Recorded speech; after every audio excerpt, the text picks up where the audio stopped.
শবে বরাতের জন্য অনেকেই অনেক রকমের প্রিপারেশন নিয়েছে। ঠিক আমাদের ফ্যামিলিতেও এইভাবেই প্রিপারেশন নেওয়া হয়েছে এবং আজকে হচ্ছে টুকটাক যা যা রেসিপি তৈরি করেছি সেটার ভিত্তিতেই আজকে একটা শর্ট ভিডিও আপনাদের সাথে শেয়ার করব। আশা করি ভালো লাগবে এবং আমার এই ভিডিওটা ভালো লাগলে অবশ্যই আমাকে কমেন্ট করতে কেউ ভুলবেন না। তো চলুন শুরু করা যাক। আজকে আমি কী কী খেয়েছিলাম। তো প্রথমেই দেখাচ্ছি গাজরের এই হালুয়াটা, আর সাথে ছিল এখানে চালের আটার রুটি আর গরুর মাংস, যেটা আলু দিয়ে করা হয়েছিল। তো আমি একটু শর্টলি আপনাদেরকে দেখাই গাজরের এই হালুয়াটা আমি কিভাবে তৈরি করেছিলাম। অ্যাকচুয়ালি এটা গাজরের জর্দাও বলতে পারেন। এটা হচ্ছে প্রথমে আমি একদম মিষ্টি কিছু গাজর নিয়ে একদম গ্রেটার দিয়ে গ্রেট করে নিয়েছিলাম, সুন্দর করে মিহি গ্রেট করে ফেলেছি এখানে। আর সাথে এখানে হচ্ছে আমি গরুর মাংস নিয়েছি। গরুর মাংস হচ্ছে এখানে আমি প্রায় 1.5 কেজি নিয়েছি, যেহেতু সবাই মিলে খাবে। তো গরুর মাংস এখানে পর্যাপ্ত পরিমাণে নিয়েছি। আর পেঁয়াজ নিয়েছি 1 কাপ। তো 1 কাপ পেঁয়াজ হচ্ছে আমি ভালো করে ভেজে নিচ্ছিলাম।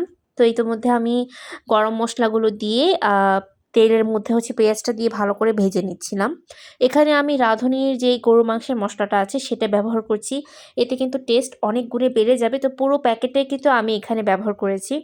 আর এখন হচ্ছে আমি একটু নেড়েচেড়ে নিচ্ছিলাম মাংসটা রান্না করার জন্য।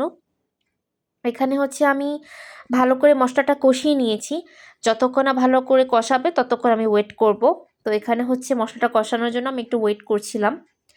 তো যখন দেখব যে এই মশলাটা থেকে একটু তেল তেল ভাব ছেড়ে দিয়েছে, তখনই কিন্তু আমি যে এই গরু মাংসগুলো পিস করে রেখে দিয়েছিলাম সেগুলো এর মধ্যে দিয়ে দিচ্ছি।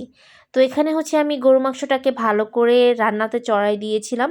আর এখানে হচ্ছে আমি গাজরটা হচ্ছে ভালো করে একটু পরপর ঘি দিয়ে কিন্তু নেড়ে চেড়ে নিচ্ছি। তো দেখতেই পাচ্ছেন যে আমার গাজরের হালুয়াটা কি সুন্দরভাবে তৈরি হয়েছে। আর এখন হচ্ছে পরিবেশনের পালা।